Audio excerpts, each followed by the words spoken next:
El cielo está lleno de grandes hombres y mujeres de fe que nos están animando en nuestra carrera a lo largo de la vida. Ellos fueron gigantes de la fe.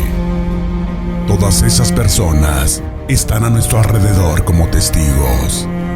Por eso, debemos dejar de lado el pecado, que es un estorbo, pues la vida es una carrera que exige resistencia.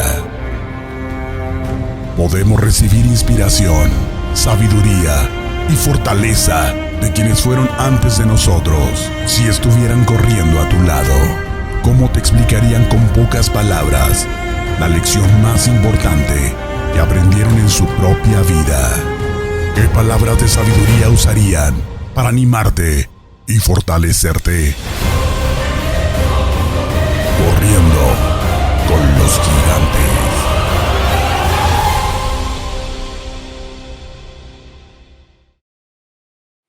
Buen día, ¿cómo les ha ido el día de hoy? Estamos ya en la 8ª semana de nuestra serie Corriendo con los Gigantes. Es una serie que se ha basado en el libro de Hebreos, donde habla acerca de aquellos héroes de la fe que están alrededor nuestro mientras estamos corriendo una carrera, la carrera de la vida.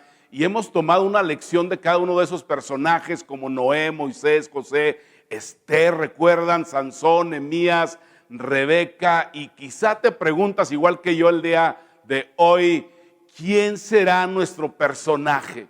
Y viene a mi mente ese personaje y digo, no puede ser. Nuestro personaje el día de hoy será Jesucristo, mi Señor y Salvador. Qué manera de terminar esta serie. Y mientras pienso en Él, me pregunto, de todo lo que me podría decir Jesús, ¿qué será lo más importante? Imagínate, tanta cosa que Él nos podría decir. ¿Cuál será esa lección de todas las lecciones que Él nos enseña, de todas las lecciones que Él escribió y nos dejó en los evangelios? Y déjame decirte algo, no va a ser una lección el día de hoy, va a ser una verdad. Lo que hizo que Jesús viniera del cielo para vivir entre nosotros en este planeta Tierra y dar su vida por todos nosotros. Y te preguntarás, ¿cuál es esa verdad, Alfonso? ¿Cuál es esa verdad que Jesús nos enseñará el día de hoy? Y esa verdad va más o menos diciendo lo siguiente, que en el mundo, si Jesús estaría con nosotros el día de hoy, Él nos diría, mira, en el mundo, en el planeta Tierra, a todo lo que hay se le designa un valor y se le clasifica además. Hay una categoría para todo, para cada cosa. Y eso está bien cuando se trata de cosas, pero no está bien cuando se refiere a personas. Etiquetar a las personas no es correcto, poniendo un alto valor a unos y poco valor a otras personas. Eso no está bien. No importa el color de la persona, no importa el sexo de la persona, no importa la cultura de la persona, no importa la educación de la persona, ni siquiera su creencia religiosa, ni siquiera su comportamiento, ¿sí? Toda persona, escúchame bien, tiene un valor que no se puede calcular, no tiene precio realmente. Y tú y yo muchas veces, no me dejarás mentir, tendemos a clasificar, a categorizar a las personas. El comportamiento de esa persona es muy malo, por lo tanto no tiene valor. Ese se porta un poco mejor, por lo tanto tiene un poco más de valor. Y la verdad, mientras pensaba en esta enseñanza, en esta verdad de Jesús el día de hoy, me despertó a saber realmente cómo pensamos tú y yo muchas veces respecto a las personas.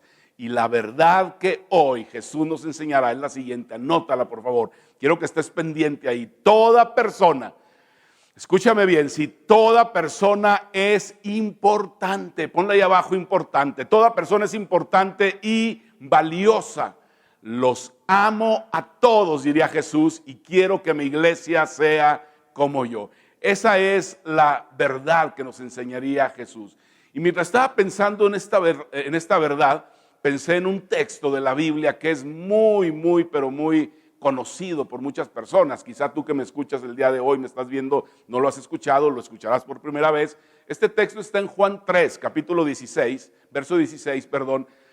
Y dice lo siguiente: Dios amó tanto a la gente de este mundo que me entregó a mí, diría Jesús, que soy su único hijo, para que todo el que crea en mí no muera, sino que tenga vida eterna.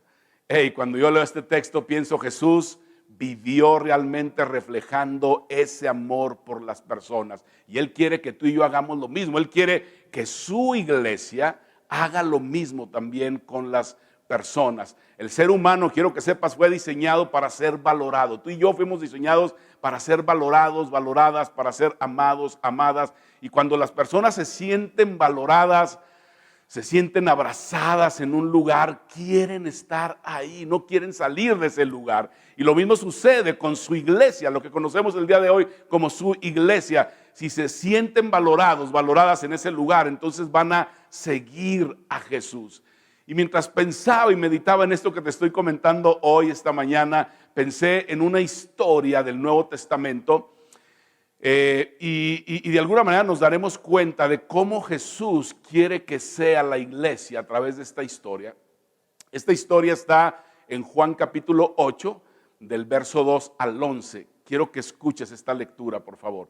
Al día siguiente, al amanecer, Jesús regresó al templo. La gente se acercó y Él se sentó para enseñarles. Entonces los maestros de la ley y los fariseos llevaron al templo a una mujer. La habían sorprendido teniendo relaciones sexuales con un hombre que no era su esposo. Pusieron a la mujer en medio de toda la gente y le dijeron a Jesús: Maestro, encontramos a esta mujer cometiendo pecado de adulterio. En nuestra ley, Moisés manda que a esta clase de mujeres las matemos a pedradas. ¿Tú qué opinas? Ellos le hicieron esa pregunta para ponerle una trampa. Si él respondía mal, podrían acusarlo. Pero Jesús se inclinó y empezó a escribir en el suelo con un dedo. Sin embargo, como no dejaban de hacerle preguntas, Jesús se levantó y les dijo: si alguno de ustedes nunca ha pecado, tire la primera piedra. Luego volvió a inclinarse y siguió escribiendo en el suelo. Al escuchar a Jesús, todos empezaron a irse, comenzando por los más viejos, hasta que Jesús se quedó solo con la mujer. Entonces Jesús se puso de pie y le dijo: mujer, los que te trajeron se han ido, nadie te ha condenado. Ella le respondió: así es, Señor, nadie me ha condenado. Jesús le dijo: tampoco yo te condeno, puedes irte, pero no vuelvas a pecar. Esta historia es extraordinaria, la verdad, y narra cómo Jesús muy temprano, como era su costumbre, fue al templo a enseñar. Así lo hacía de manera ordinaria, y entonces unos hombres llevan a una mujer que la habían sorprendido, nos dice esta historia, en pleno acto sexual con un hombre que no era su esposo. Y ellos pensaron: vamos a llevarla al templo, a Jesús, es el lugar. Y llegan ahí, la ponen: aquí está esta mujer, está viviendo una vida mala, ¿cómo debe responder la iglesia? Quizás esa sería la pregunta que ellos estarían haciendo. Pero la respuesta de Jesús fue genial, extraordinaria. Qué manera de Jesús de dignificar a una mujer que sabía lo que había hecho, que estaba mal. Y Jesús lo que hace es amar a esta mujer, aceptar a esta mujer, y le señala ese camino a seguir sin condenación, sin juzgar a esta mujer. Ahora, esta historia, escúchame bien, refleja claramente el espíritu de Jesús. Ahí la podemos ver, ¿sí? Esta historia contesta la pregunta: reglas y condenación. Ponle ahí abajo, si estás escribiendo, reglas y condenación. O la otra opción sería amor, gracia y señalar el camino. ¿Cuál de las dos? Regla o condenación, amor, gracia y señalar el camino. ¿Cuál debe ser la postura con las personas? ¿Cuál debe ser tu postura? ¿Cuál debe ser mi postura con las personas? Que de alguna manera tú y yo sabemos que no andan bien, que andan mal, ¿sí? Nuestros amigos, nuestros familiares, personas que están cerca a nosotros. Si Jesús no juzgó a esta mujer, entonces, ¿cuál debe ser nuestra postura? ¿Qué debemos hacer nosotros? Y la respuesta es muy clara: amor, anótala ahí abajo por favor, que significa valorar, que significa dignificar a las personas, abrazar a las personas.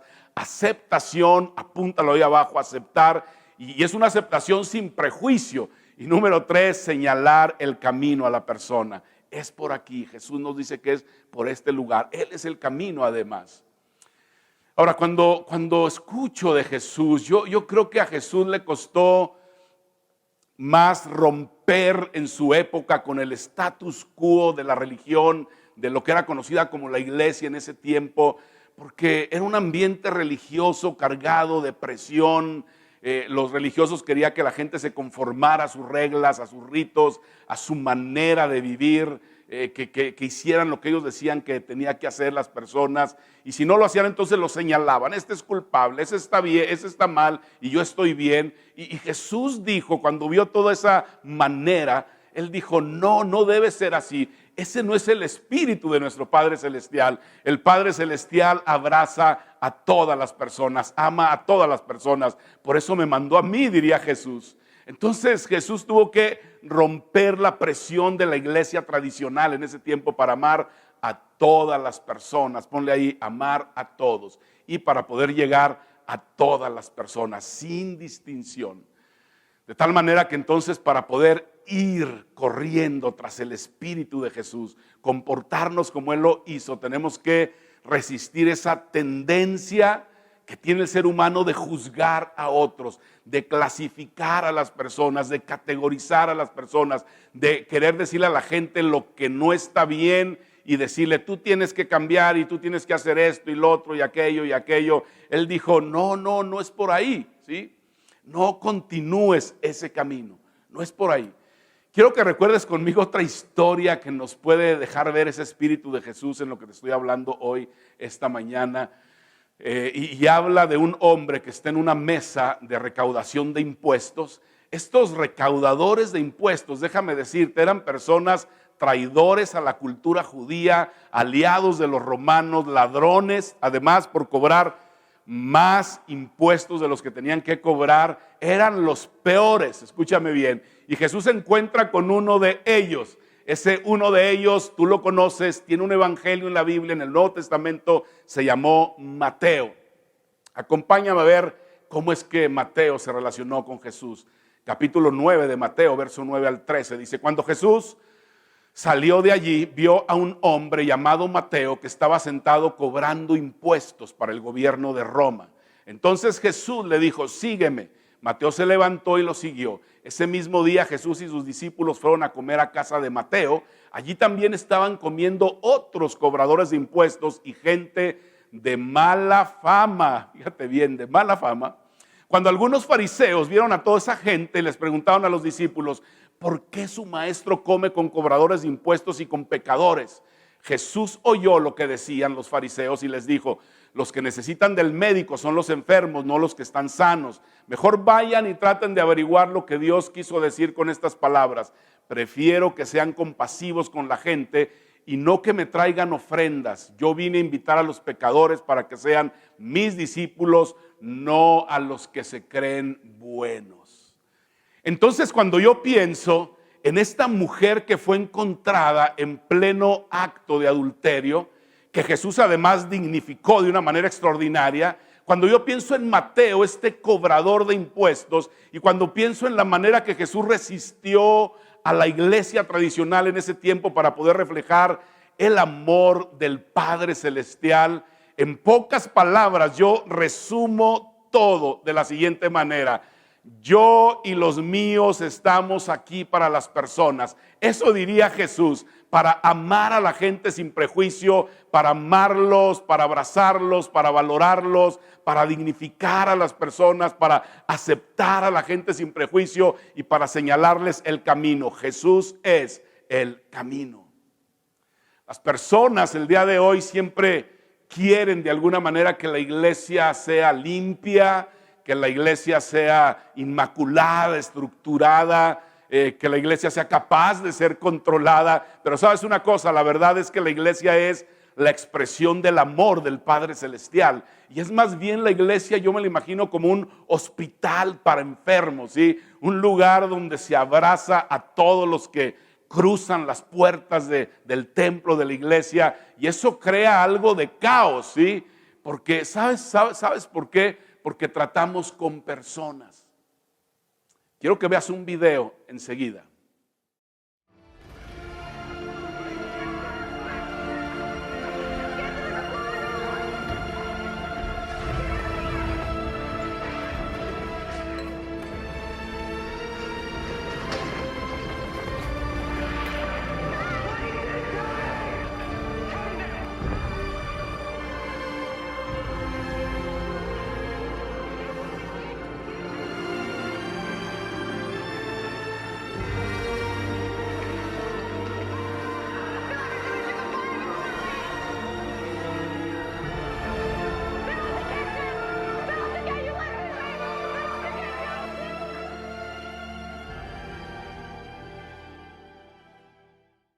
Quizá tú digas al ver este video, esto nada que ver con una iglesia.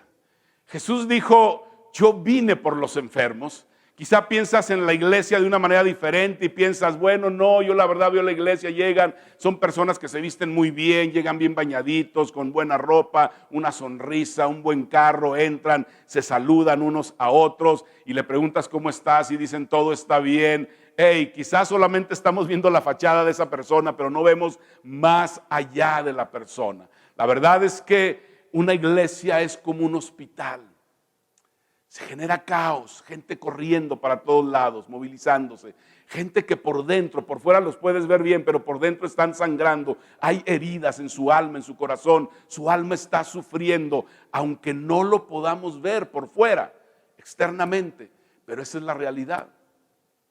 Jesús diría, ¿saben qué? Mi iglesia es para todas las personas.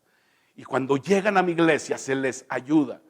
Yo me recuerdo hace muchos años llegar así exactamente a un lugar derrotado en mi vida, cansado de la vida, con soledad, con muchos miedos, con muchos temores, deshecho, muchas broncas, muchas telarañas en mi cabeza, con resentimiento. Pero llegué a una iglesia que era más un hospital, donde me sentí recibido, aceptado, amado, donde nadie me prohibió nada, sino que me señalaron el camino. Y Dios comenzó a usar eso para cambiar y transformar mi vida. Yo pensé que el Padre Celestial estaba esperándome con un látigo para azotarme por todos los pecados que había cometido, las malas decisiones que había tomado, pero en lugar de tener un látigo en la mano, ¿sabes qué? Jesús estaba con los brazos abiertos esperándome. Qué bueno que viniste, Alfonso. Qué bueno que llegaste. Y eso fue extraordinario. Y entonces hice un compromiso. Yo quiero ser parte de un lugar donde el Espíritu de Jesús esté primero, sea de abrazar, de amar, de no juzgar, de no criticar a las personas, que abramos los brazos, que aceptemos a todos, que podamos dignificar la vida de las personas a cualquiera que llegue. Ese fue el compromiso que hice y ya han pasado 28, 29 años y déjame decirte que nuestro anhelo en Betel Norte sigue siendo el mismo, que reflejemos el Espíritu de Jesucristo. Imagínate, si eso domina nuestra vida, si eso domina nuestros pensamientos, nuestras acciones, nuestras decisiones, imagínense cuántas personas realmente podemos ayudar. Una iglesia a la que puede entrar y llegar cualquier persona. No tienes que fingir una fachada, una imagen. Cuando llegues te vamos a recibir, te vamos a amar en este lugar, te vamos a ayudar. Y en Betel, mientras yo esté liderando esta iglesia, así serán las cosas. Imagínate el impacto que podemos tener en la vida de las personas si pueden experimentar que los amamos sin juzgarlos. Sería realmente increíble. ¿Qué te dice a ti Jesús esta mañana? ¿Necesitas cambiar quizá tu manera de pensar respecto a otras personas y adoptar la manera de pensar, la manera de accionar como lo hacía Jesús y dejar de juzgar a otras personas? ¿Cómo eres tú? Esa es la pregunta. ¿Cómo soy yo? ¿Podrías dar un paso esta mañana hacia Jesús? ¿Cómo es la iglesia donde tú te reúnes, donde tú haces comunidad? ¿Es estructurada, limpia, sin ningún problema? ¿O hay amor en la iglesia? ¿Hay aceptación y señalas el camino? Si tú no eres un seguidor de Jesús y nos estás viendo el día de hoy, tal como Jesús, déjame decirte, trató a esta mujer que fue encontrada en pleno acto de adulterio. Hey, Jesús te quiere tratar a ti también el día de hoy. No te condena por lo que has hecho, no te condena por lo que has vivido, no te condena por lo que estás viviendo ni siquiera el día de hoy, por todos los líos internos que tú tienes, que tú traes. Él te quiere ayudar y nosotros, su iglesia, también queremos ayudarte. 3 cosas: amarte, aceptarte y señalar el camino. Qué bueno que nos acompañaste el día de hoy.